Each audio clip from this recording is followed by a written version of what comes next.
We're live. You know what? You do the intro.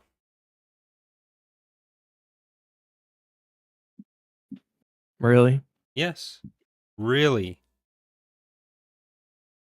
Okay. Yeah. Spit it What's the out. podcast name again? Okay. Hello, everyone, and welcome to another episode of Tapcaf Transmissions. That's Tapcaf without an E. My name is Justin, joined as always by the co-host without the mobile host, Corey of Corey Loses, Corey's Datapad, and various secret channels. How are you today, Uh, Corey? I'm good, but very few are actually secret. Oh, Here's people the just don't thing. Yeah, care? people just don't care. There's a I'm difference just joking. between secret and people not caring. But we're approaching a momentous occasion, Justin, where Corey's Datapad is about to pass Corey Loses in subscribers. And then I can officially say Empire at War is not most of what people know me for. Yeah, I mean the subscriber velocity on Corey's Datapad has got to be right up there too. Define right up there. I don't know. I don't know what your numbers look like, but I gotta say for me, it's been a good month actually. January's been a really good month. Yeah, it'd be better for me if I'd put out videos. That's been the real Yeah, sticking point. I say it's been a good month, but like in December, I put out oh brother, like 9 video. No, not even. I've put out I 2 put out videos so far in January. Although old videos picked up and it ended up being a lot of views. yeah. So in December, I put out 10 videos, and I think that included a live stream. And this month already, I've got 10 out. So maybe that's why things are better. It might be part of it. Might be part of it. But tonight, we're not talking about YouTube analytics, although we are probably going to talk about that at least 2 more times in this episode. We're going to be talking about the Skeleton Crew finale, because the show's done. Yeah, it may be done. People saw it, and now there's going to be Namor Wood. He's gone, as far as we know. As far as we know. Yeah, so they haven't called it anything yet. Obviously it was the season finale. They haven't called it the series finale. They probably never will. I don't think they've even called the Book of Boba Fett the series finale. Yeah, nothing gets called that. Yeah, so yeah, Skeleton Crew is we got 8 episodes. It's all over for now. Great show in my opinion. I'm not gonna pussyfoot around it. Yeah, I Great thought it was show. really good. Where does it fall in your hierarchy of live action TV shows? If we're going in right now, listing them all in order of least to most liked, where are you putting it? And this is legally binding, by the way. If you ever deviate from what you're about to say, you're going to be shot. Are we doing it by seasons? Sure, let's do it by season. Let me just pull up. Okay, Acolyte would be worst for me. The worst or worse than Skeleton Crew? No, Acolyte. So if we're starting from worst and then going up to best, at the bottom we have Acolyte. Oh, for fuck. I googled list of live action TV. Then we have Kenobi. Then we have Mando season 3. No, yeah, Mando season 3.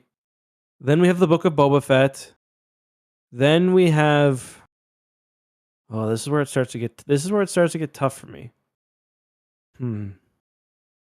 Then I think we have Skeleton Crew, then Ahsoka, then Mando season 2, then Andor, then Mando season 1. I think is my ranking. I feel like you're letting Twitter influence your Acolyte ranking there. I don't think so. I don't think while watching it, you had it at the bottom. Yeah, it's just like in hindsight, out of all the shows I'd rewatch, it would be the least. Okay, think about rewatching it without watching all the flashbacks entirely through. But I mean, that's not what the show was. Yeah, that's like watch the Book of Boba Fett and then stop when Mando's introduced. Yeah, that's a fucking sick show. Okay, but yeah, no, do okay. that. No, it's just So for me, the bottom is either Kenobi or The Acolyte. Okay. The Acolyte is a much better made show, in my opinion. Like just on a technical level. Kenobi is ugly and hard to watch. It's not ugly. You can't say something's ugly when you can't see it. Yeah, that's true. But I like the characters in Kenobi. I like Reva's story arc. Want to talk about Twitter impacting me? Who on Twitter has ever said they like Reva's story? No, I'm not saying you're buying into people on Twitter saying it's bad. I'm saying you're responding to you getting bullied by Acolyte fans for going off on them about it being canceled. I might be. Like, I don't think so, but like that's the thing. I think that's what happened to Elon Musk's. Like Elon Musk. Liberals and leftists just bullied him so much that he became whatever he is now. Swamp creature. I think he was always that way. Yeah, you're probably right. No one works with Peter. I guess he didn't like Peter Thiel, but he worked with Peter Thiel. That's true. Like for me, Mandalorian season 3, I think is my bottom. Like I actively disliked large sections of Mandalorian season 3, which is very rare for me to like not just not like something, but like actually think my life is worse for watching parts of this right now. That's because you watched that one episode with me, though. No, that episode was great. I had my waffle fries, with no ketchup, but we had Zeb. That was good. They're just the way some of it worked with the actual story. It was actively harmed the universe. it was. I did not like it. Then I think Book of Boba Fett, probably Kenobi after that.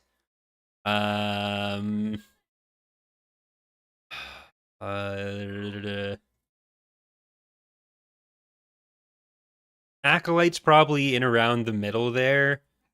Then, like, my top 3 have got to be Andor, Mando season 2, and Skeleton Crew. So then, like, Mando season 1 is like just, I think, nice. And Ahsoka is probably in with Mando season 1.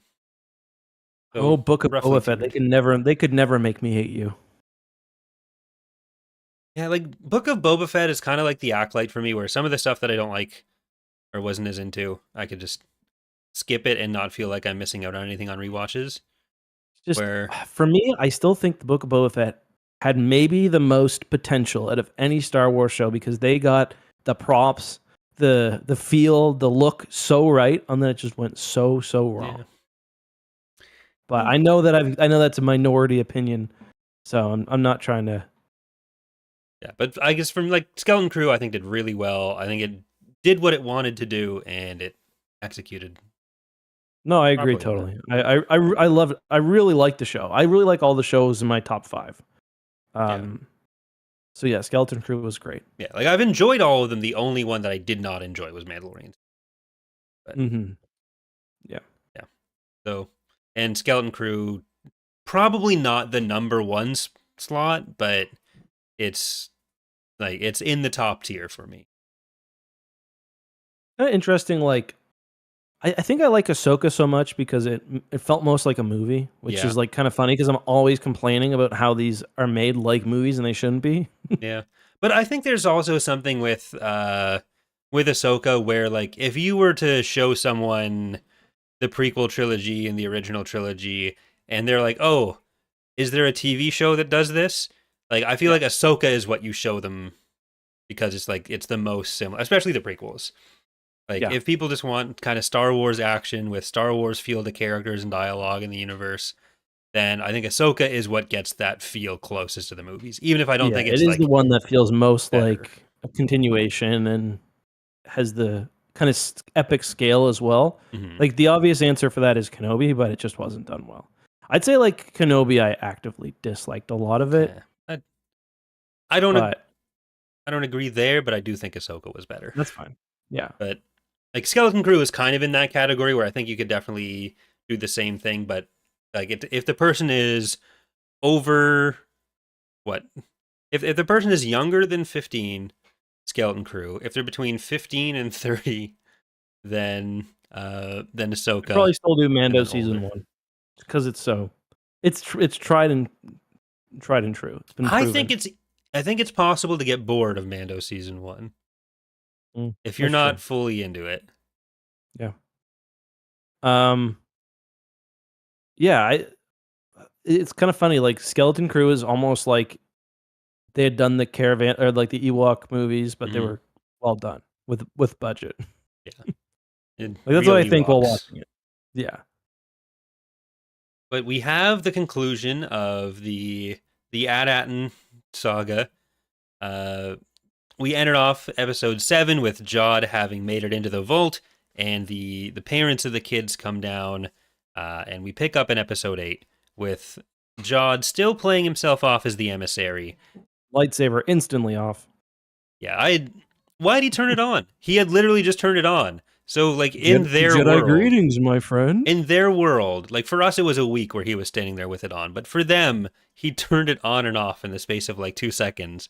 Like, what the fuck was that? Oh, Jod's being weird again.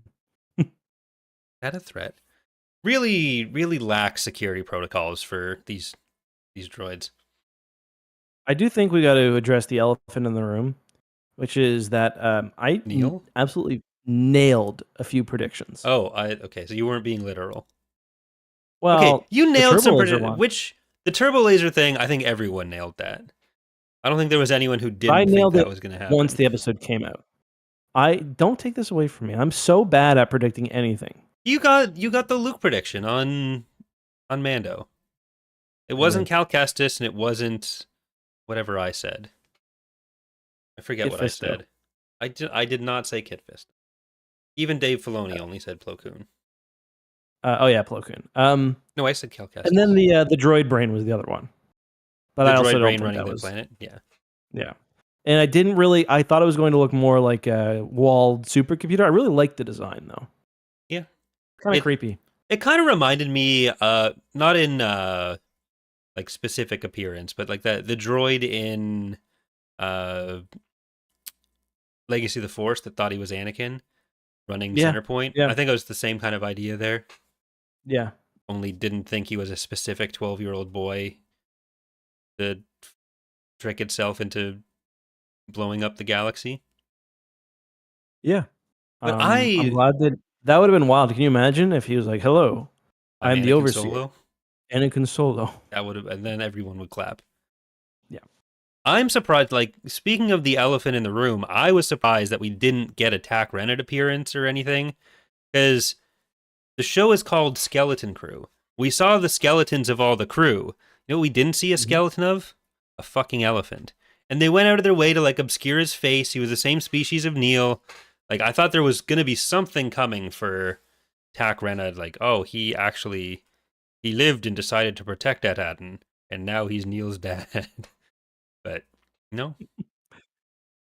I will say I thought I had one of my obscure predictions correct too during the fight scene when Wim's dad punches Jod in the face. I was like, "Oh my god, he is a Jedi." I was right. And then he just punches him in the face. No. Die. How would you have felt if did you when you were watching that scene, did you think Wim is going to use the Force? Because I definitely did. No, I didn't think he was. Like, I thought it was going to be more of a everyone can be the hero kind of thing, which is, it works with, like, if he were to learn how to use the Force later, but it feels like having him realize that he is special in the context of the show would have been, like, special in a way that other people couldn't be or wouldn't be without significant training. It just didn't seem like that was thematically appropriate, I guess. Yeah, that's fair. I just thought it would be kind of out of every 80s movie the film is or the show is pulling from to want to have that power and then discover you have it. Yeah, but I feel like that works more when you have one person who is supposed to be the main person and it's about figuring out that he alone is special. Whereas here, that wasn't really what they were doing. Like, Neil I is do think supposed to be Wim just as was the main special. character. He is the main character, but it's not like supposed to elevate him above like Neil, KB, and Fern in like capabilities. Yeah, but he also got, the other way. He was on the bottom for a lot of the show, where he's not having fun. He doesn't want to go home. He's kind of not an well, he is almost an outcast sometimes. So Yeah, yeah. playing with action figures at his age on the way to school. So Jedring asks, "Am I wrong in thinking the show was hinting Jod was using magnets until he pushed the dad only? He only used the force on metal." There were a couple of times, like the one that like I was thinking it might be possible, but then in the second episode, I think it is he flicks the light switch off, seemingly kind of just in the middle of a conversation. Probably metal as well, but that to me was kind of a hint that no, it's probably legit. yeah, I was never really on the he's faking the force side, and I was wrong on what I thought his backstory would end up being. Where instead of like I was thinking maybe he got like failed out of the academy or was a child who was like being trained and then Order 66 happened. But instead he was picked up by a Jedi after Order 66 and then she was killed. I saw some people saying like, oh, maybe that was an Inquisitor that took him in. But I didn't get that sense. Like I don't think No, the thing that made him evil, quote unquote, is that he like fucking went to the dark side because he was trained by a dark side user. And I feel like that would undermine what the story was. It was that he has been kind of hardened to the galaxy because he lost everything and then had someone take him in and then she died and then he was kind of out for himself because he's not malicious in the way you would normally associate with the dark side. He was very self-centered, but like there were hints of him not wanting bad things to happen to the kids as they went and being upset when they did, even if he was trying to shift the blame and like claim it's not his fault if bad things happen. Like yeah, I he mean, he could have killed the kids. He repeatedly, could have killed everybody in that room if he wanted to, yeah, would not and have they been couldn't have hard. done anything. Yeah, yeah, I could easily beat up 30 kids. yeah. This one's got a thing over her face. She can't even see that well. Come on, this one's like 3 feet tall. Yeah, this one's an elephant. But I mean, with Jod, I think we were both on the same page about him getting some kind of redemption by the end, and we really don't get that. We Mhm. get some sense that he's like not sad about like the kids winning, not like angry about it. He seems to accept what happens to him and then be happy that KB's not dead, be upset when he thinks she is. Again, shifting blame, but you get the look at Wim when everything's crumbling.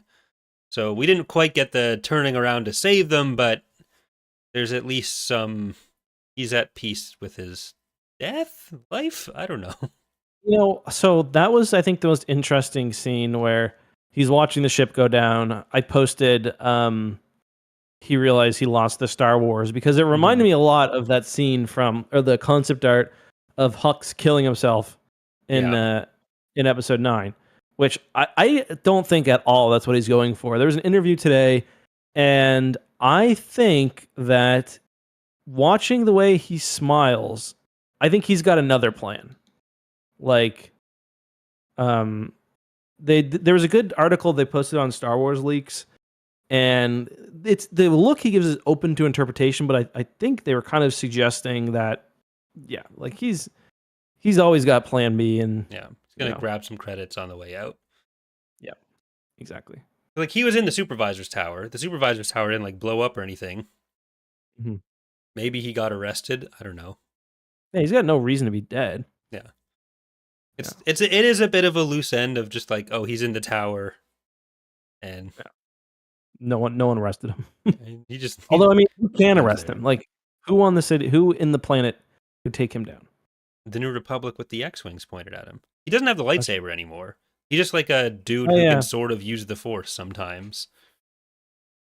I did like how many callbacks there were to past episodes of, I knew this was going to happen when they started the chase, but they managed to hit the jump that he failed at in episode 1, and then later when Wim grabs the lightsaber, he like double checks like where the emitter is before turning it on, which I thought was pretty funny. Yeah, like as soon as Wim drops that lightsaber, a few episodes ago, you kind of know that he's going to turn it on successfully later on. Like there's a lot of very obvious setup, and it's definitely a very simple story, but I think it's still effective despite that, or not despite that. It's not like that's a problem, but Mhm.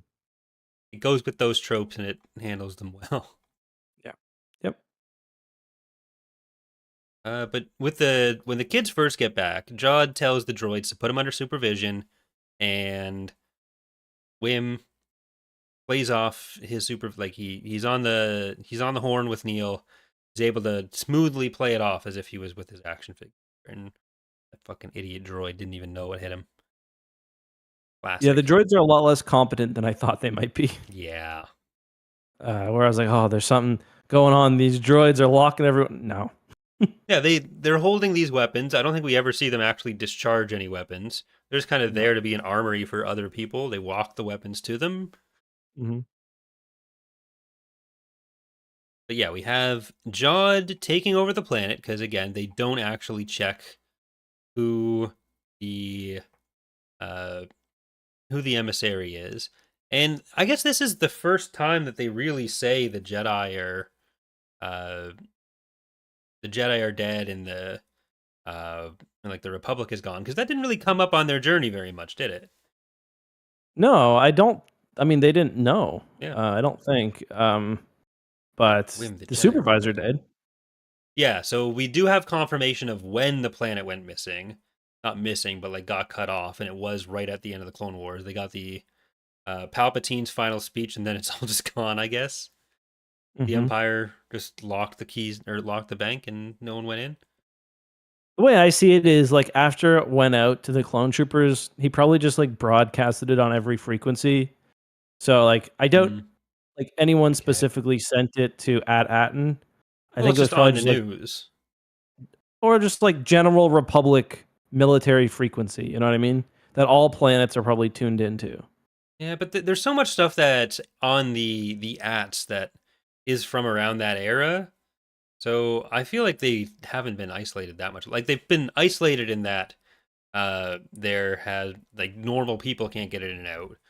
But like in terms of being in contact with the Republic, it was probably uh right at the Empire. And then the Empire decided they didn't need credits, I guess.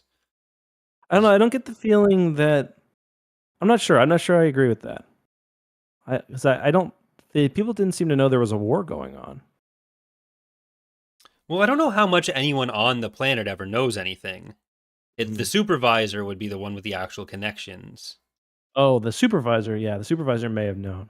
Yeah. Yeah, so like I think it's been much longer that anyone on the planet actually knew, like had any contact with the outside galaxy. Like that was how long it's been isolated, and that's how long it's been since emissaries actually came and took the credits, Hmm.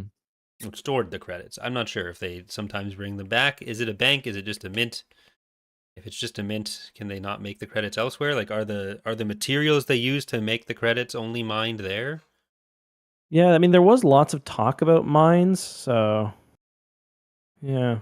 And I always got the sense that the cred chips in like the books were computers rather Mhm. than it was like a little self-contained blockchain situation where they were worth whatever you keyed in. Then you just like bump if you want to transfer some credits.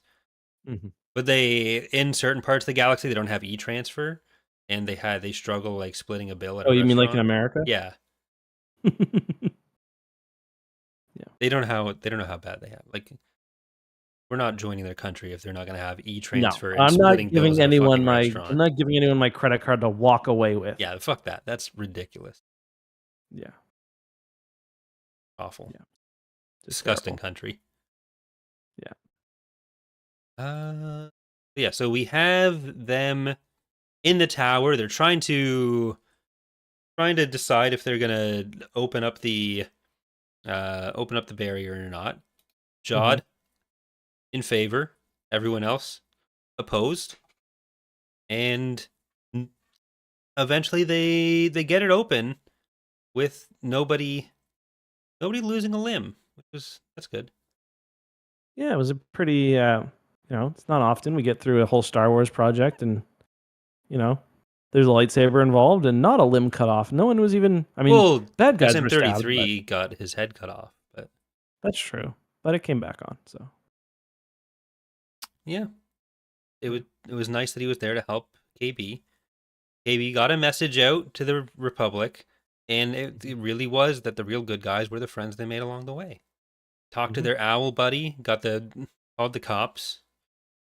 The response time of the New Republic police is actually kind of insane. yeah, they were there in like 15 seconds. Yeah, like KB tells Kim Yep. tells Kim, "Oh, here's our planet," and she's like, "Oh yeah, I already got a fucking route there." Yeah, Like, we got B wings just somehow.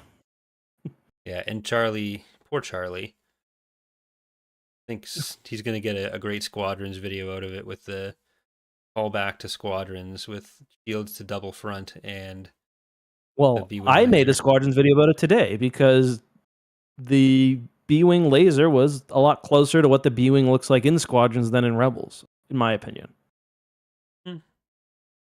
I'll allow it, but it's also not the same as thinking that it originated in Squadrons and going out and putting out a video that it's from Squadrons. So No, my video is about how because the explanation was always it was only the prototype B-wing that had the laser from Rebels for whatever reason, too expensive to mass produce and not practical, but we do see one in Squadrons, and yeah.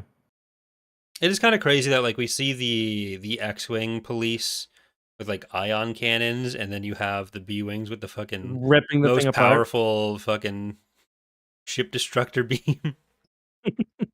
I guess it's more precise than just fucking bombing the city, but they still let the fucking ship fall into the city. Yeah, I was thinking about like the composite beam weapon, like how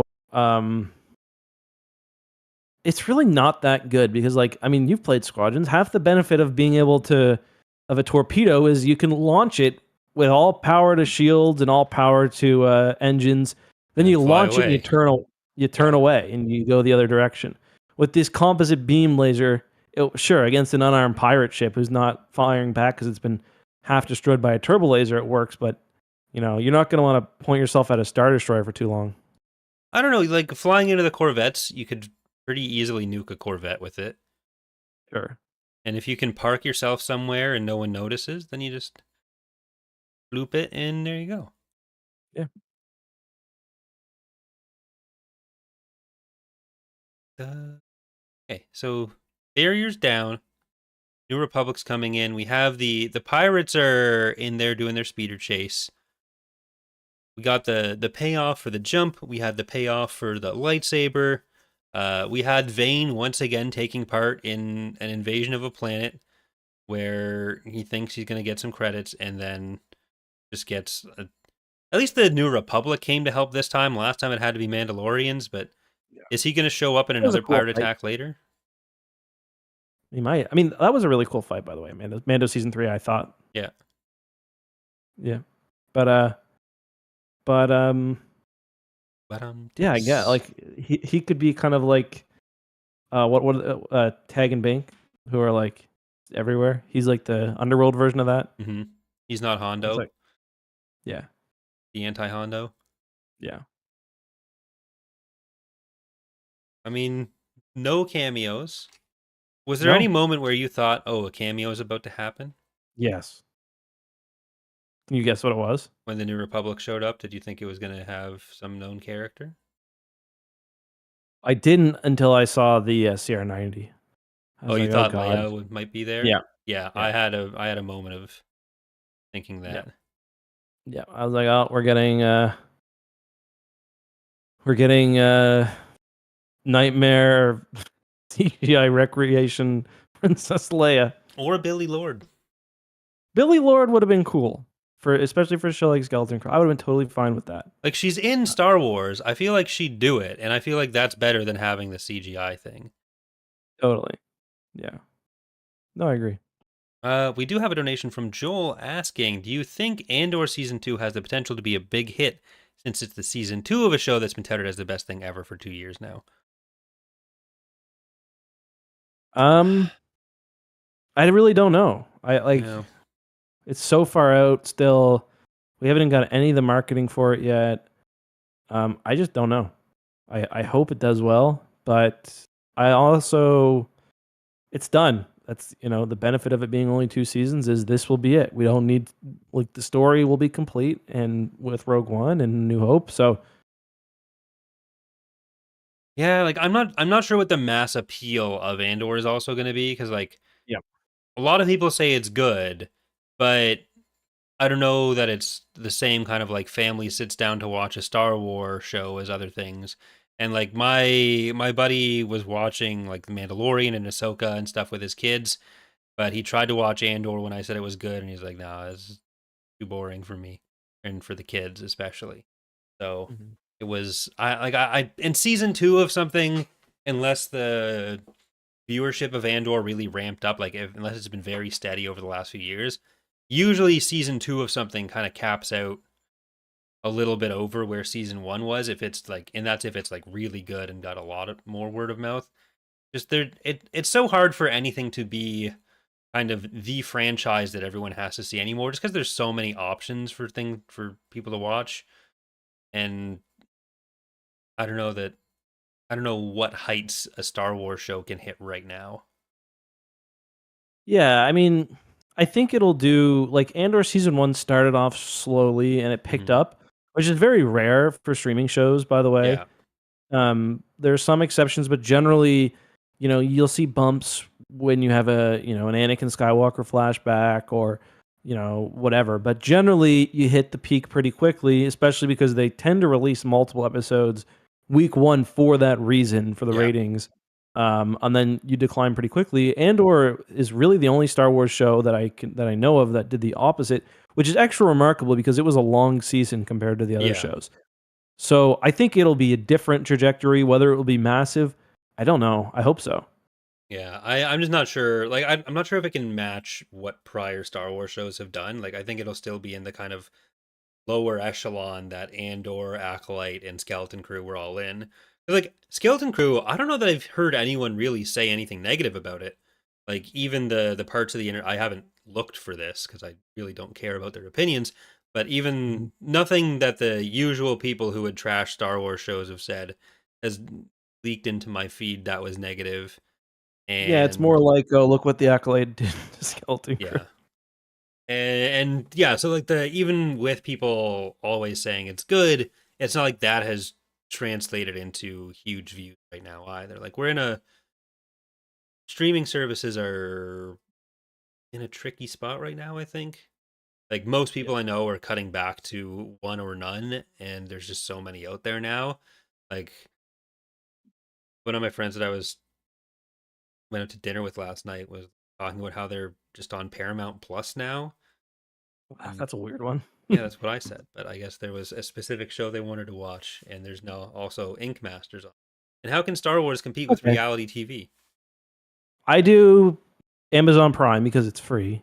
Well, I mean, not free, but I got Amazon Prime and Netflix because they've got the ad supported version Mhm. and Disney Plus because of work. But I'll cancel Disney Plus now after this month.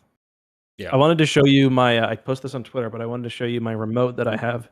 It's got um, Nice. the wildest streaming services. We've got Disney, YouTube, Amazon Prime, Plex, which What's cool. the one next to Kid? Deezer? The fuck is Deezer. Deezer? These nuts. I don't know. It's got YouTube Kids. It's got Tubi. It's got Fubo. It's got Netflix. It's got Vida TV and Vida TV for free. And you know what? Uh, I work with Graham in here sometimes, and I just let him. I was letting him play with the remote. He put on Vida free, and not that bad. I've got no idea what it was, but it was like a Western channel. I was like, okay. And then he clicked another channel, and it was oh, what's that movie? Not Hereditary, Midsummer. I was like, what the hell? Like it was like cable. So now when I'm working, sometimes I put on Vida TV free. I'd never heard of it in my life. Like that's like Mandalorian could pop motel. up on that? The Western Was this Channel? a $20 TV? It was a Costco TV. It was like $200. TVs are getting cheap. They are, and I mean, it's my most of this TV does is play hockey in the background while I work. So But I like that everyone kind of got their moment in the episode. We had Neil with the turret, even though it blew up right after. We had KB flying out to send out the message and then nearly dying. Uh, Fern trying to convince her mother to pull the handle, facing down Jod. We had Wim convincing his dad to step in as well. Wendell even had a fun speeder chase and thought he would crash into the crevasse. So good times all around. Maybe Wendell will listen to his son now, and maybe Wim won't have to take the assessment. no, he's got to take that assessment. It's just the One thing LSAT. I liked about KB that I think the actress herself pointed out is like typically in the early episodes when she's stressed or like trying to kind of hide, she puts her visor down Mm-hmm. to like hide her emotions, kind of go Lobot form.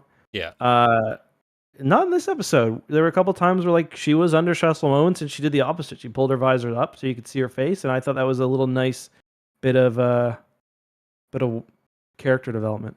Yeah, I think her story with Fern was interesting because, like, as overbearing as Fern could be, there was definitely uh, a lot of what she felt was just kind of her overanalyze, like her getting too into her own head about like what Fern would be doing, Yeah. and seeing her kind of get more confident in what she wanted to do and what not worrying so much about whether it was what Fern would tell her to do was nice.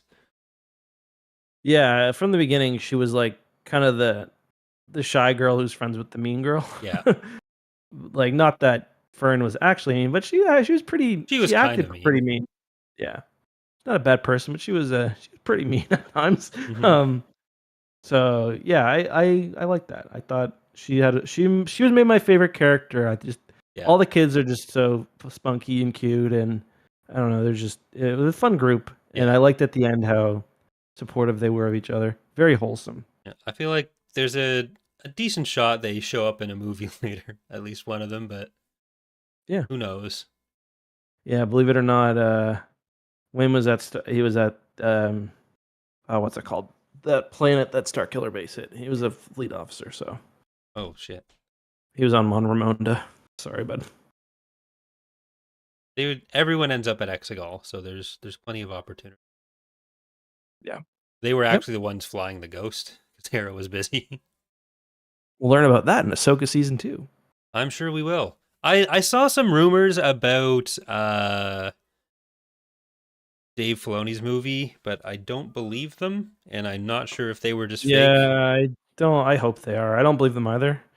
So the rumor was, and it's slight possible spoilers if you want to avoid them, that Mando would be trying to rescue I Jabba the didn't see Hutt. this part. Oh yeah. Okay, yeah, that one's a bit older. Well, Jabba the Hutt's son, and the antagonist would be Embo from the Clone Wars. Now, for one, I don't know if I believe that, but if it is true, I think it'll be the classic Simpsons intro where you've got a small B plot that presents as the A plot at the Hmm. start of the movie to transition you into the greater, the greater story. So there were many, Mando see like kind of like how Mando season 2 starts where he's on this little mission and he's on that planet in the boxing ring, and then he pretty quickly is on to the actual event. Like if they are actually doing that as the main story for their return, the big return to cinema, like what is going on? There's no way. Yeah, I can't think that's possible whatsoever. Well, what happens is actually Ahsoka rescues Stinky and says, "I'm putting together a team." Yeah. Joel, with another donation, says, I think Mando and Grogu will be more of a fun but small scale adventure and not the Infinity War to Filoni's Endgame. I mean, I'd maybe believe that more if it wasn't going to be the next, like, it's got to kick off the next Yeah. era of Star Wars movies, and it's kind of bringing some of the show's storylines to a close. So I don't know if they can afford to do a movie release that isn't a big event. Yeah, I agree. Like, I don't think they can do fun small scale adventures on the big screen right now. That's kind of more what would work well on TV. Yeah, I agree. But anything else you want to say on Skeleton Crew? Good show. I'm gonna Good miss show. it. You know, the last, Skeleton Crew was good. Bad Batch was good. I don't know what's gonna be next at this point. Like, what's on the Yeah. horizon? Andor season 2, and I'm Visions. guessing that. Sorry, Visions. Yeah, Yep. I'm guessing the next thing will probably be an animated show.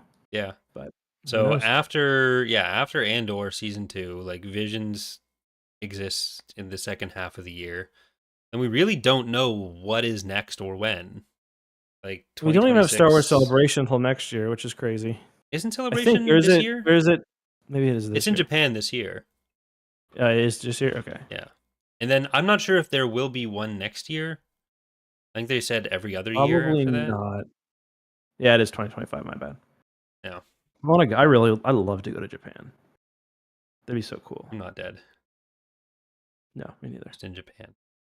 Yeah. I would be very surprised if Ahsoka comes out in 2026.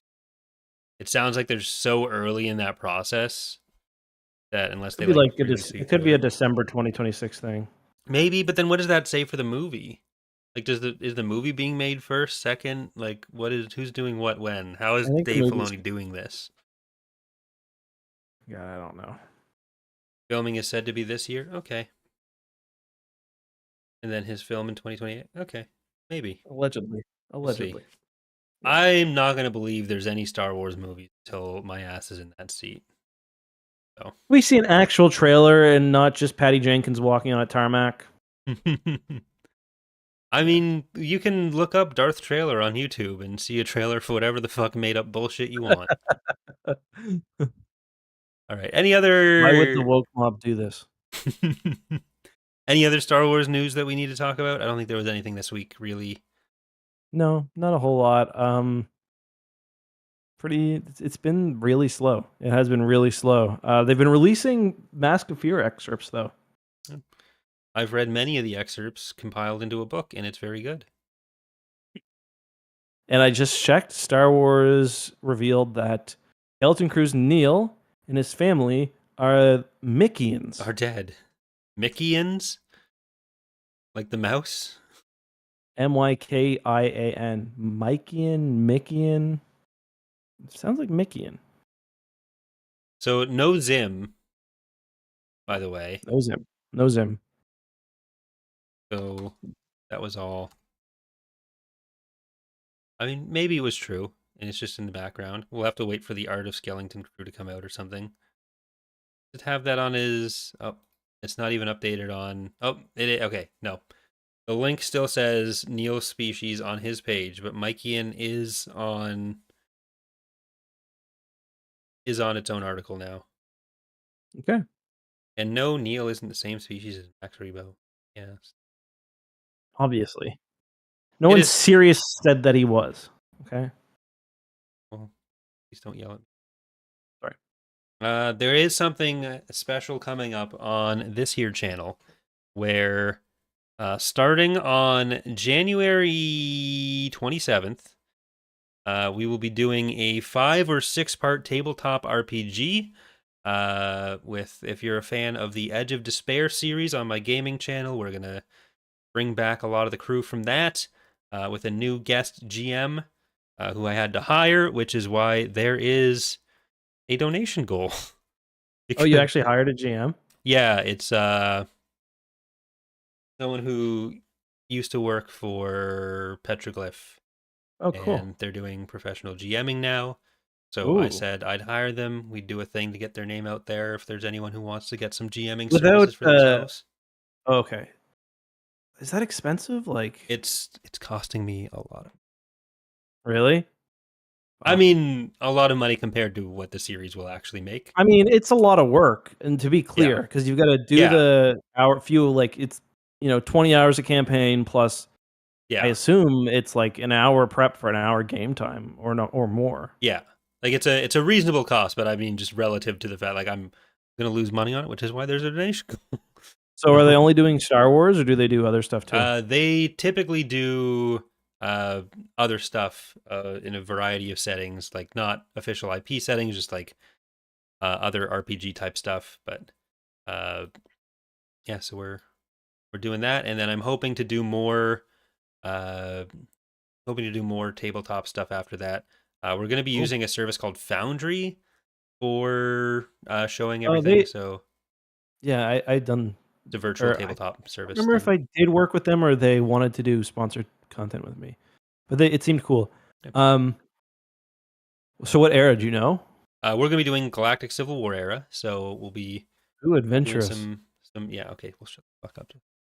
And then we'll have other campaigns in the future if people enjoy it, and maybe Cool. include certain guests like a certain million subscriber YouTuber named Johnny Ladder over there. I'd love to. Because Just a reminder of how to play. I've never GM'd a series before, but once we're done with this one, I want to try GMing a campaign, and then I can take over, and I won't be paying people at that point. Well, I might pay the guests. I just feel like if I do a campaign in Star Wars and I'm comfortable like trying to I'm just gonna head us toward a cantina. And my character is just gonna You can get do whatever drunk. you want. That's the beauty Cool. of tabletop. Cool. Maybe I get robbed then or lose a kidney or something. Yeah, I can arrange that. Sweet. Yeah, so next week, what are we doing? New Jedi Order? New Jedi Order recap, see if Ilkin's up for that? Yeah. If not, we'll do a comic or something. I watched the first part of that documentary with all the interviews compiled about some of the creating NJO stuff. Some fun facts in there. Yeah. So next Thursday, we'll be talking about New Jedi Order as a whole before moving on to more books. All right. Goodbye, everybody. See you next time. Bye.